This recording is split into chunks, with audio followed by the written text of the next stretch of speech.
the most insane, dangerous places you've never heard of. You and your best friend have decided to go to Ethiopia to explore the landscape and to do some hiking. You find yourself camping and living off the land, sleeping in tents, stargazing, and fortunately you did pack food because catching decent food in the middle of a Ethiopian desert isn't quite ideal. As the sun rises one morning, you decide to go a place you haven't quite explored yet. A direction that from a distance doesn't look anything special, but for some reason it's calling your name. You set off walking through the rather flat and barren landscape, with mountains off in the distance, but nothing particularly special, until you notice something strange in the distance. You find yourself approaching small pools of water, but these pools of water don't quite look right. You see boulders and rocks that are orange and yellow and white. You see water that is varying colors of green, and you feel like you almost walked into an alien planet. As you approach some of these pools of water, you realize they're not just sedentary pools of water, they're volcanic hot springs, and they're steaming. At this point, you're standing directly beside one of these large green puddles surrounded by orange and yellow rocks, and your friend starts to cough almost uncontrollably. They're telling you that their throat is burning and they run away because they can't catch their breath and they feel like they're literally inhaling bleach. Whatever was affecting them wasn't affecting you, and you decide that you want to investigate a bit further. This green, warm water is essentially at this point begging for you to touch it, and you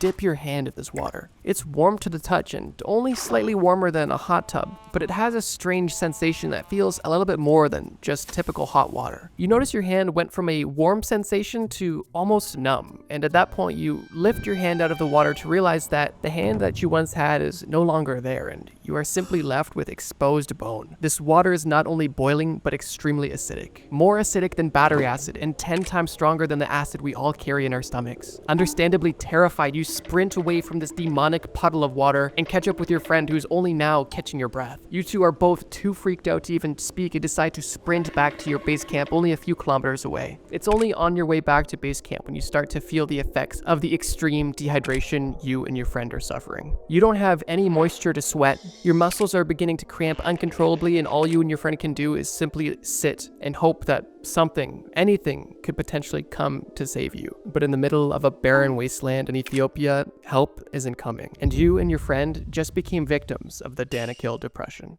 The Danakil Depression is such an interesting and honestly unique place, and although I may have embellished a few details in the story, everything I did say was true. The Danakil Depression is a very unique and odd geographical phenomenon located, like I said, in Ethiopia. It's called the Danakil Depression not because it's upset, but because it is literally depressed into the ground, located over 400 feet below sea level. And the reason why this place even exists is because it's in the center of 3 tectonic plates that are slowly shifting apart, meaning that the depression is slowly sinking deeper and deeper into the ground. Before we even get into the weird colored rocks and weird toxic water that exists within the Danakil Depression, it's important to note one thing. The Danakil Depression is the hottest place on Earth year-round. So although technically Death Valley in California has the highest recorded temperature, keyword recorded, the Danakil Depression has the highest average temperature year-round, that being 34 degrees Celsius as an average, which is 9 degrees hotter than the average temperature of Death Valley, and even a few degrees hotter than the second hottest place on Earth year-round. That fact alone would make it worthy of being on this list, because those kinds of heats are deadly. But for the Danakil Depression, that's one of its more tame attributes. So we know why it's called a depression, and we know why it's slowly sinking, and now we know that it's extremely hot, but what's going on with these weird moon rocks? Well, there's actually a few reasons for that. What little water is available mixes with the iron, copper, and sulfur from the surrounding volcanoes. Oh yeah, did I mention this place literally has volcanoes too? That high concentration of minerals in the low concentration of water with the very unique conditions that the volcanic region provides creates these very strange and unique looking structures. The water is in fact acidic, although it likely wouldn't melt your hand to the bone in a matter of seconds, but it is in parts more acidic than battery acid and, like I mentioned, 10 times more acidic than the acid in your stomach. Not all of the water is this acidic, although none of it's marked, and personally, that's not a gamble I want to take, so I wouldn't be dipping my hand in. Oh, and the throat burning? Yeah, that's because of the high concentration of chlorine that also exists in some of these pools. Once again, unmarked, so it's kind of a gamble on which pools are gonna burn your throat and melt your skin. But if you get the right pool, you'd be sitting in a nice natural jacuzzi, but there's other places you could do that, likely less risky as well. I wanted to add the Danakil Depression to this list just because it's so unique looking and honestly has some very unique attributes. It almost reminds me of a combination between Lake Natron and Death Valley, because it consists of obviously an extremely hot location that also has very deadly bodies of water. This is something that I haven't heard of until doing research for this video, so I knew it was a great way to start off the video. But this is only the first entry on this list, and you and your friend are only beginning your globe-trotting journey around the world. So let's get to this next dangerous location you probably should have never gone to. You're getting off the plane at your next location, and at this point, you and your friend are still confused on how you made it out of the Danakil Depression alive. Regardless, you get right to your expedition. Walking off the remote runway, you walk directly into the Amazon rainforest. Part of the Amazon rainforest that is specifically in Peru. You and your friend realize that you didn't necessarily enjoy the barren landscape of an African desert, so you figured getting some lush forests with plenty of moisture would be a nice change of pace. You and your friend are swinging machetes, cutting down brush, and making your own little trail, and seeing a lot of really unique and cool things that live in the rainforest. When all of a sudden, you see a weird fog roll in.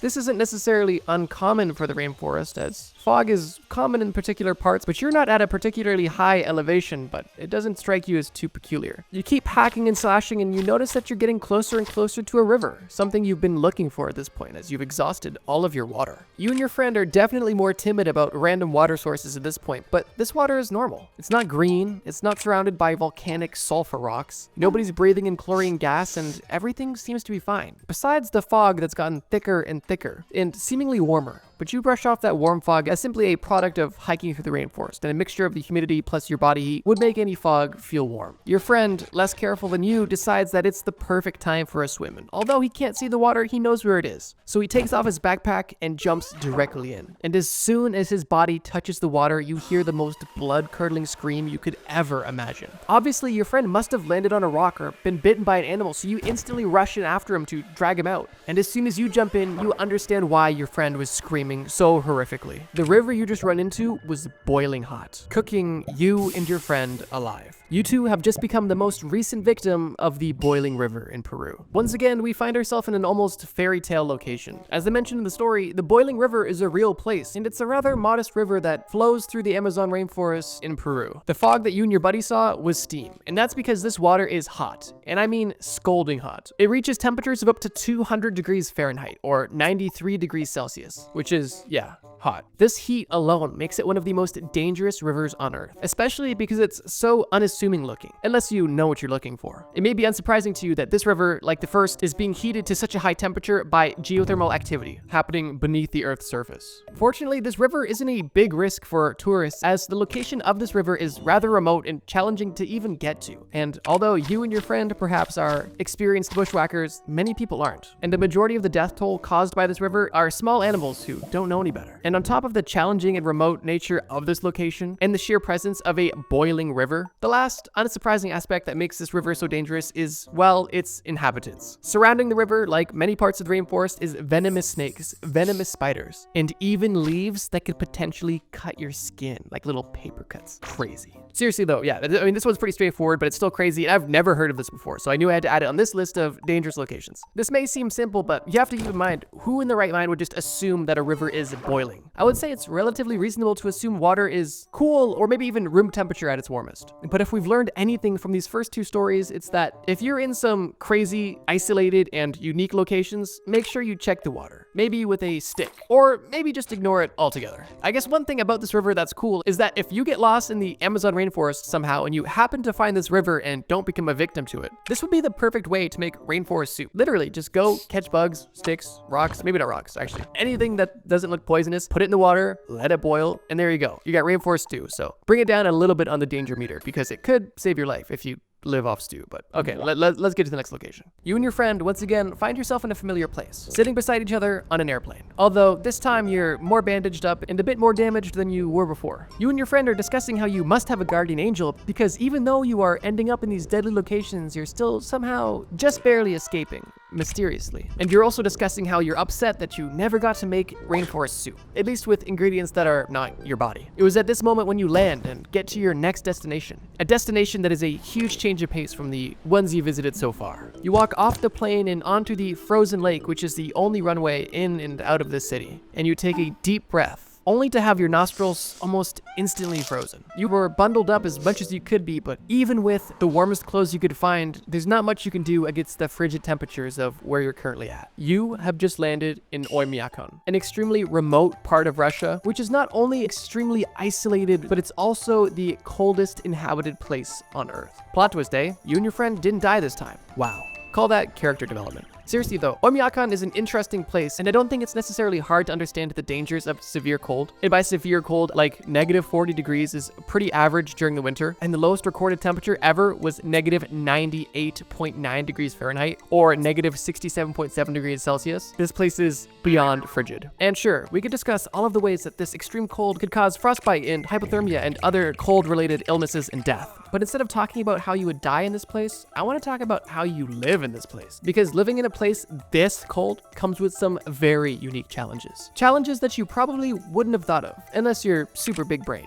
And in that case, good for you. The geographic location of the city also not only causes cold temperatures, but causes very weird day-night cycles. Like a lot of places in the Arctic Circle, this isn't too uncommon, so I won't stay on it for too long, but there is extremely dark winters where there is literally just a sunset for weeks on end, which is by itself quite eerie, but that's like a minor detail. The way that this temperature affects everyday life for the people that live here is just rather unusual, and personally unideal. You honestly don't even really live here, you just survive here. One of the first extreme inconveniences is the fact that these houses do not have plumbing. And one of the most important aspects of plumbing is your toilet. That's a creature comfort that you give up to live in one of the coldest places on Earth. What you have instead is a nice, shiny outhouse outside. Basically a wooden box around a hole in the ground. But Shrek had one, so that's kind of cool. And while they do have water that runs through their house, it is heated up through cold generators and distributed through the city via a truck that is literally moving boiling water so that it doesn't freeze in the pipe and burst them, which is likely a common occurrence. And even with this minimal running water, it's still extremely inconvenient. But that still is only the tip of the iceberg. See what I did there? Because this place is so cold, parts of regular cars just stop working. The oil gets extremely viscous, which prevent the engine from even starting, which is why locals either have to keep their car running consistently to maintain a proper engine temperature, or if they do decide to turn off their car, they have to essentially light a fire under their engine for a good 10-15 minutes to allow the oil to heat up to become less viscous to allow the engine to hopefully start. So you can really take your pick there, but for most people it's more convenient to simply just leave the car idling. Another pretty major inconvenience. So yeah, so far we got no toilet, permanently idling vehicles, and also permafrost, which means for us, no vegetation, making vegetables extremely rare, and your diet almost fully meat,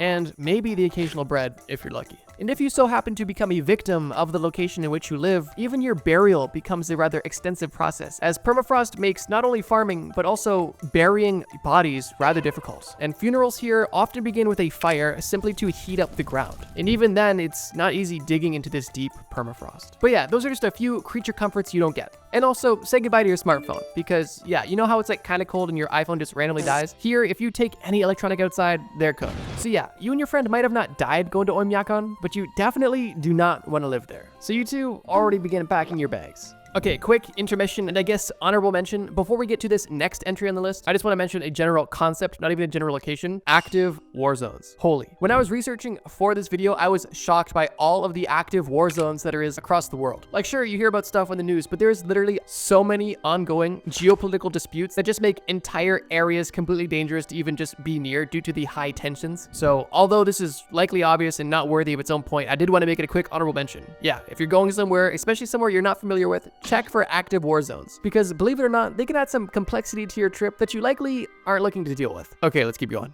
Back on the plane, you and your friends realize that you've experienced a bit of a Goldilocks situation. You've experienced too hot. Now you've experienced too cold. And the next place you're going definitely is going to be just right. Reluctantly, you decide to go back to Africa, but not Ethiopia. You decide to go to the Congo. It's in a different part of Africa, so it's got to be different. You touch down in a city known as Goma, and it's a relatively beautiful place. Once again, you want to continue your hobby of hiking, and you see a beautiful mountain that is just calling your name. The mountain is known as Mount Nyiragongo, but little do you and your friend know, it's also known as the Nyiragongo Volcano. Your hike up is relatively peaceful, although you don't see too many locals, but you do see a few scientists wearing some funny-looking silver suits. And as you approach the summit of the mountain, you prepare to look over the amazing landscape that you've been spending the last few days in. But as you get closer and closer to the top of the mountain, you realize there is no top of this mountain. There is only a ledge.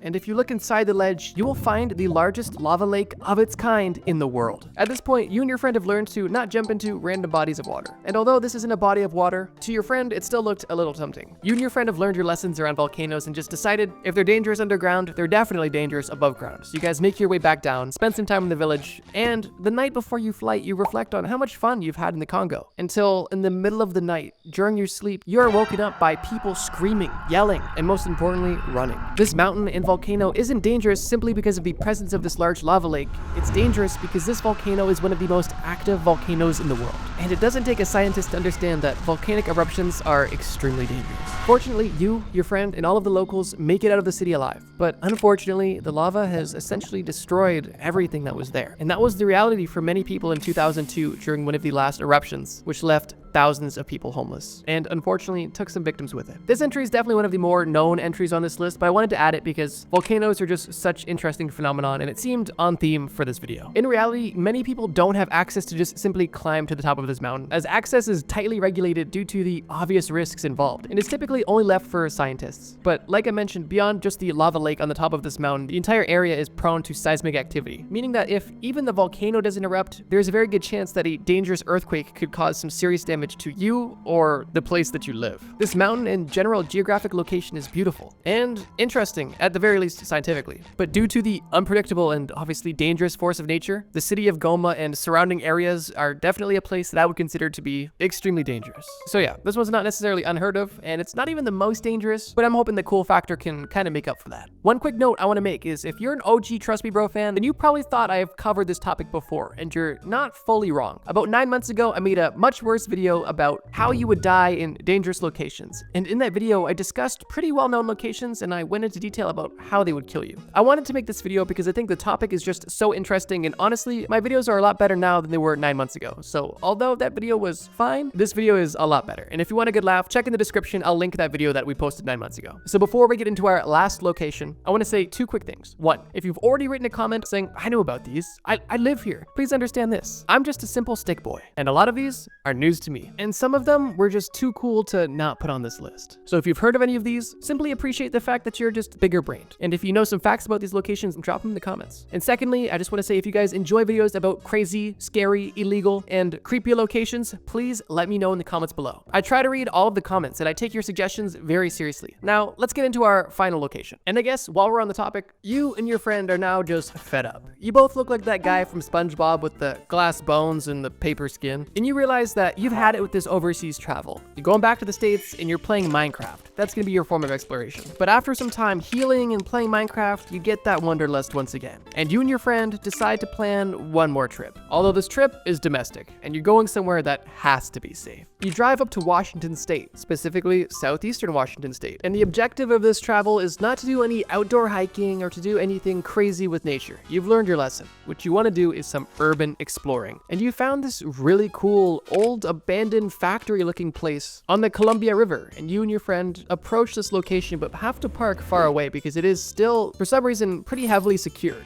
But you guys are slick. You hike at night into this abandoned facility. This place looks cool. You're walking around, checking stuff out, looking at rusty things and broken things, when all of a sudden, you hear your friend say that he doesn't feel so good. You look up at him and he looks up at you, and you're faced with a ghoul from the Fallout games. You think you're tripping because there's no way your friend could look like this, when all of a sudden your friend tells you that you look like a disgusting creature. And it's at that point when you realize that both you and your friend have been exposed to massive amounts of nuclear waste. And that you weren't in just some regular factory. You were in the Hanford Site, a decommissioned nuclear production complex that was established as part of the Manhattan Project during World War II. Okay, I got a little goofy with the story there, but it is true. This is an extremely dangerous place that not many people are familiar with. At least I wasn't. If you're anywhere in Washington State, this is likely one of the most known just because it's native in the US, and it does have relatively major historical context, so consider this one not even unknown. But this one is really cool. And, like you guessed, insanely dangerous. This place had the world's first full-scale plutonium production reactor, and made the plutonium for the Fat Man, which is the bomb that was used on Nagasaki during World War II. So So this place has some baggage. But once the US government thought that they had enough plutonium, they started shutting down the facility and actually closed it down entirely in 1971, which isn't too long ago, at least when it involves radioactive waste. It likely may serve as no surprise that early protocols for disposing of such dangerous chemicals and byproducts were completely inadequate, and now we're seeing the consequence of it. And Hanford Site is one of the largest environmental cleanup projects in the entire world. Obviously, there's a few more known ones across the world like Chernobyl and Hiroshima, but domestically in the States, this is definitely one of the biggest cleanup projects. As of last year, they are still cleaning it up, and there's over 10,000 people that work to clean up this site. I'm assuming they have proper protective gear, but still, working in a radioactive site cannot be fun. Or safe. I meant to say safe. Fun or safe. You and your friend survived so many near-death experiences just to turn into ghouls, which I guess is now fine because now you guys can live forever and experience all the places that would have killed you before. What a happy ending. I want to thank you guys so much for watching. I had a ton of fun making this video and I'm hoping you enjoyed it too. If you want more videos about insanely dangerous or scary or creepy places, feel free to let me know in the comments. I read a lot of comments and I always make the videos that I know you guys want to see. Speaking of want to see, you might just want to see this video that's on screen right now. This is a video I made about the craziest conspiracy theories that turned out to be true. It involves a lot of things that the American government has done to other countries or its own people. So if that's interesting to you, check it out. It's on screen now. Thank you guys so much for watching this video. And as always, trust me, bro.